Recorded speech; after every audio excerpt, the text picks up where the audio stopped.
आज पूछे जरदारी साहब को, जरदारी साहब ये 6 करोड़ डॉलर आप कहां से लेके आए हैं? इस सवाल का जवाब उनके पास नहीं है, मां सिवाय वो जो साबित हो चुका है कि पाकिस्तान के अवाम के खून पसीने की कमाई है। जब से पाकिस्तान बना है तब से आज तक जितना कर्जा लिया है उससे आपने अपने 4.5 साल में 3 गुना ज्यादा कर्जा ले लिया है।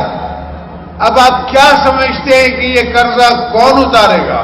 या हमारे आने वाली नस्लें उतारेंगी, हमारे बच्चे उतारेंगे, या आपके बच्चे उतारेंगे जो यहां रहते ही नहीं? जरदारी साहब, इस तरह से यह मुल्क नहीं चलेगा। आप हमारी खुद मुख्तारी बेच रहे हैं, आप पाकिस्तान की सॉवरेनिटी को दांव पे लगा रहे हैं, हमारे इज्जत नफ्स को आप कॉम्प्रोमाइज कर रहे हैं, हमारी सेल्फ रिस्पेक्ट का सौदा हो रहा है यहाँ।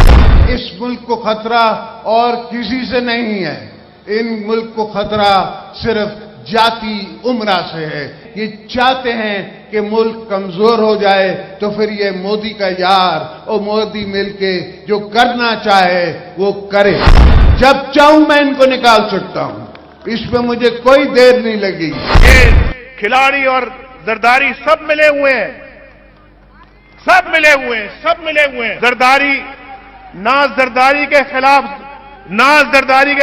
खिलाड़ी बात करते हैं और ना खिलाड़ी के खिलाफ जरदारी बात करते हैं, ना जरदारी के खिलाफ खिलाड़ी बात करता है।